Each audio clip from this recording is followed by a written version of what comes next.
Shri P T T ആചാരി, താങ്കൾ ലോക്സഭയുടെ മുൻ secretary ജനറലാണ്. അതുകൊണ്ട് തന്നെ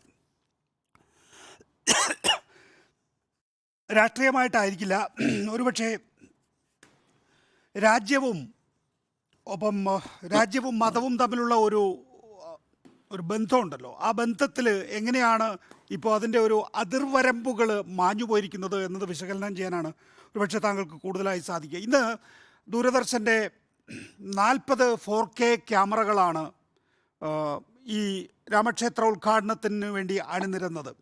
DD ന്യൂസിലും DD നാഷണൽ ചാനലുകളിലും ഈ 40 ക്യാമറകളുടെ തത്സമയ സംപ്രേഷണം നമ്മൾ കാണുകയുണ്ടായി.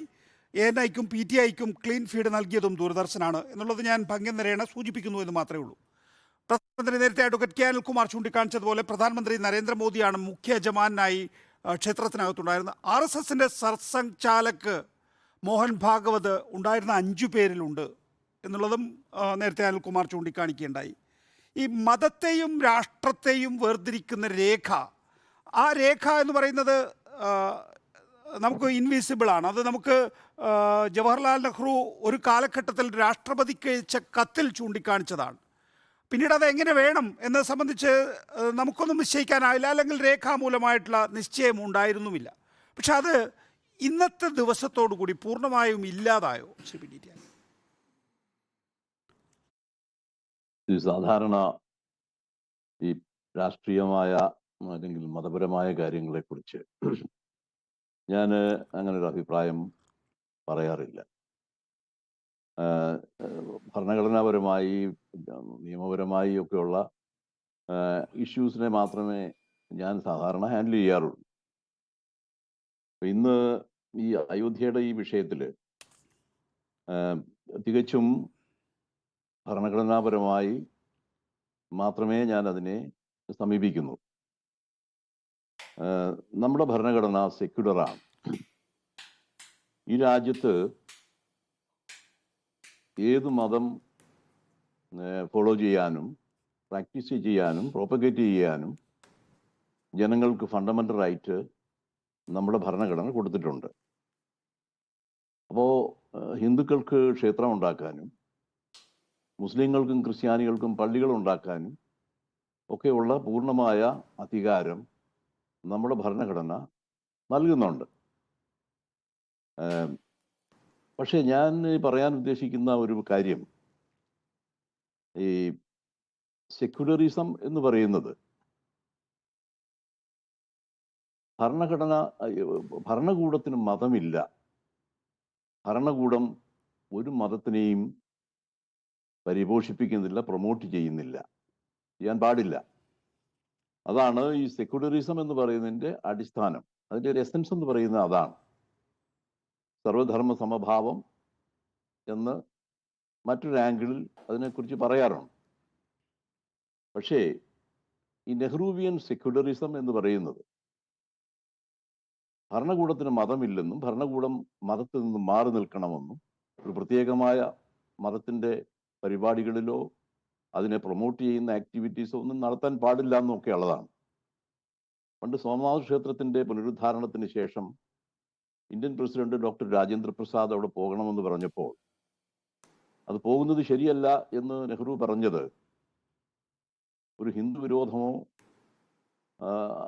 അമ്പലത്തിന് എതിരായിട്ടുള്ളൊരു അതിൻ്റെ ഒരു വിരോധം കൊണ്ടൊന്നുമല്ല. ജവഹർലാൽ നെഹ്റുവിൻ്റെ ഡിസ്കവറി ഓഫ് ഇന്ത്യ വായിച്ചു നോക്കിയാൽ അതിൽ ത്തിനെ കുറിച്ചും സനാതന ധർമ്മത്തിനെ കുറിച്ചും ശങ്കരാചാര്യരെ കുറിച്ചും അദ്വൈതത്തിനെ കുറിച്ചും ഒക്കെ വളരെ വാചാലമായിട്ട് നെഹ്റു എഴുതിയിട്ടുണ്ട്. അപ്പൊ അദ്ദേഹം എന്തായിരുന്നാലും ഒരു ഹിന്ദു വിരോധിയാണെന്ന് ആർക്കും പറയാൻ പറ്റില്ല.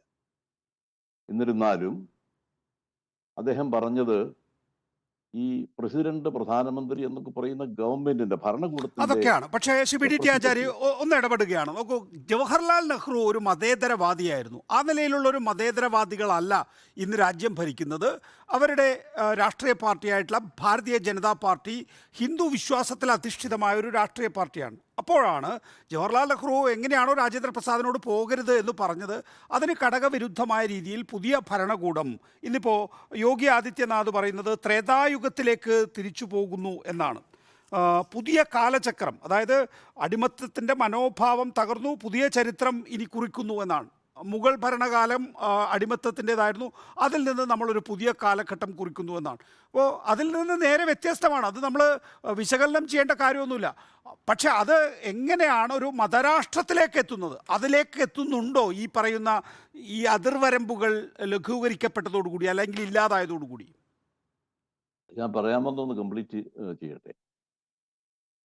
അതായത് നമ്മുടെ ഈ രാജ്യത്ത് നമ്മുടെ പൊളിറ്റിക്കൽ സിസ്റ്റം അനുസരിച്ച് ഏത് പാർട്ടിക്കും ഭൂരിപക്ഷം കിട്ടുകയാണെങ്കിൽ ഭരിക്കാം. ആ ഭരിക്കുന്ന പാർട്ടി അവരുടെ പോളിസി അനുസരിച്ച് കാര്യങ്ങൾ നടത്തും. പക്ഷേ ഏത് ഗവൺമെൻറ്റും ഭരണഘടനയാൽ ബന്ധിതമാണ്. ഭരണഘടനയിൽ അനുശാസിക്കുന്ന സെക്യുലറിസം മുതലായ പ്രിൻസിപ്പിൾസ് അനുസരിച്ച് അത് ഫോളോ ചെയ്ത് ഗവൺമെൻറ് നടത്താൻ ബാധ്യസ്ഥരാണ് എല്ലാവരും. അപ്പോൾ ഞാൻ പറയാൻ വന്ന പോയിന്റ് ഇതേ ഉള്ളൂ. അങ്ങനെയുള്ള ഒരു ഭരണഘടന നിലനിൽക്കുന്ന ഒരു രാജ്യത്ത്, ഒരു ഭരണ സംവിധാനം നിലനിൽക്കുന്ന ഒരു രാജ്യത്ത് ഒരു ഭരണകൂടം പൂർണ്ണമായി ഇൻവോൾവ് ചെയ്യപ്പെടുന്ന ഒരു റിലീജിയസ് ഫംഗ്ഷൻ എന്ന് പറയുന്നത് എൻ്റെ അഭിപ്രായത്തിൽ ആ ഭരണഘടനയ്ക്ക് യോജിക്കുന്ന രീതിയിലുള്ളതല്ല എന്നുള്ളതാണ് ഞാൻ ഈ പറയാൻ വന്നത്. അപ്പൊ അത് ഇതില്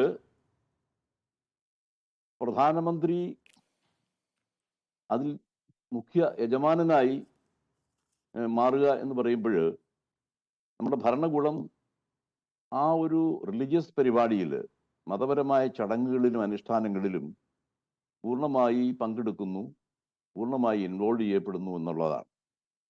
അപ്പം അത് നമ്മൾ ഈ ഭരണഘടന അനുശാസിക്കുന്ന സെക്യുലറിസത്തിന് ആയിട്ട് നിരക്കുന്നതല്ല എന്നുള്ളതാണ് എനിക്കതിനെക്കുറിച്ച് പറയാനുള്ളത്.